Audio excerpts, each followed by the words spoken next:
Hello friends, welcome to my YouTube channel reaction with Yadavgarh. आज मैं लेकर के आई हूँ खेसारी लाल यादव का पुराना सॉन्ग का नाम है छुटकी बहन से। चलिए देख लेते हैं। इसमें तो खेसारी लाल का लुक जो है देखने लायक है। इतने गजब के लग रहे हैं कि आप पहचान ही नहीं पाओगे कि ये खेसारी लाल यादव हैं। अरे यार, इतना चेंजिंग आया है उनमें कि चलिए पहले आप लोग वीडियो को देख लीजिए, इसके बाद आप तो खुद ही बताओगे कि कैसे लग रहे हैं। वीडियो प्ले करते हैं।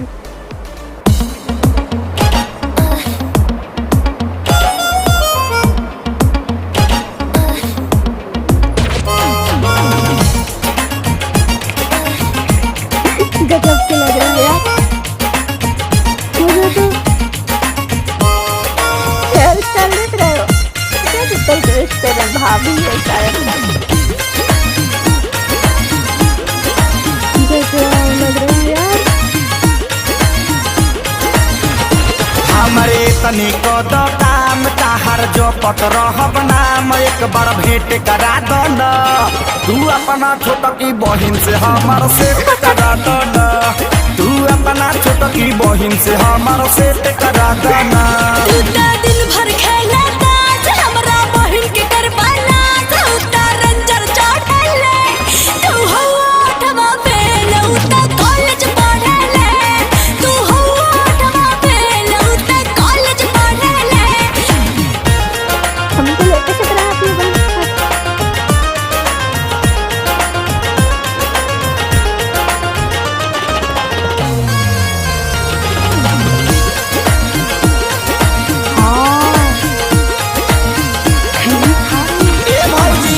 उमड़ल जवानी लेके घूमेली राह में, कहिए से मुँह पानी उनका हो डाह में।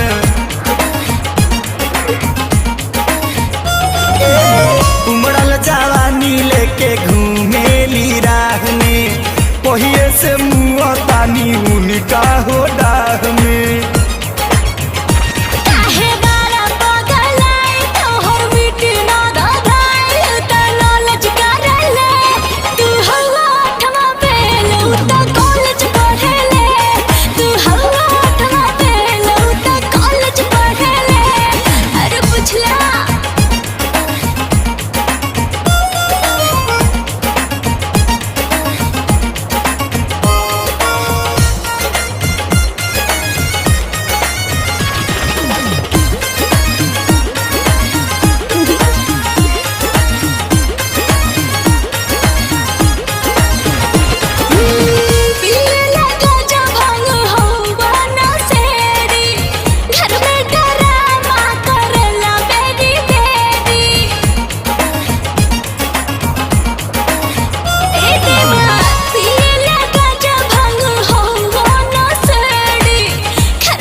नबला हे शान तनी हो जा मेहरबान, कॉन्टेक्ट करा दो न।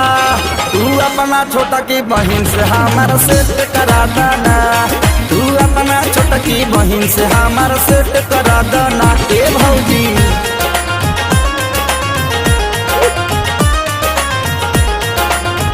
जीन्स का डिजाइन गजब।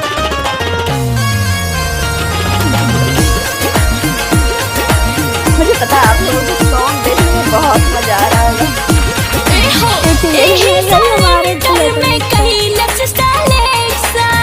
ओकर जवानी हमरा कदीरी एक सान।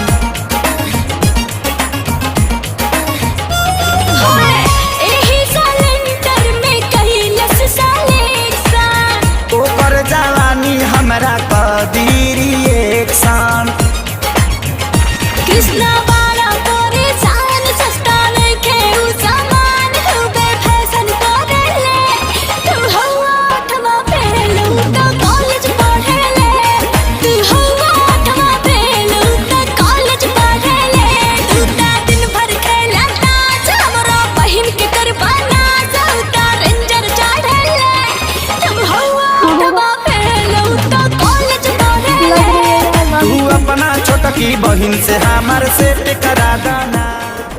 तू हमरा अपना छुटकी बहन से सेट करा देना। गजब लगा यार, मुझे बहुत अच्छा सॉन्ग लगा। देवर जो है अपनी भाभी से रिक्वेस्ट कर रहे हैं कि अपना बहन से जो है मेरी सेटिंग करा दीजिए। तो भाभी बोल रही है तुम तो 8वां फेल हो भाई, 8वां फेल बोलिए, 8वां पास बोलिए, 8वां पास, और वो तो कॉलेज कर रही है। तुम तो ताश खेलते रहे तो मेरे बहन को नाश कर दोगे यार तुम। तो चलिए, मुझे ना इसमें बहुत अच्छा ये लगा कि खेसारी लाल यादव का लुक जो है, हेयर स्टाइल, जीन्स, चलिए अब बॉडी स्ट्रक्चर अभी इतना ज़्यादा मतलब ये चेंज हो गया है ना, बहुत ज़्यादा खुद पे मेहनत की है, बहुत ज़्यादा। तो चलिए, आप लोगों को कैसा लगा ये वीडियो और प्लस मेरा रिएक्शन भी बताना बिल्कुल भी मत भूलिएगा, ठीक है। तो चलिए मिलते हैं नेक्स्ट वीडियो में, फ़िलहाल के लिए टाटा बाय बाय।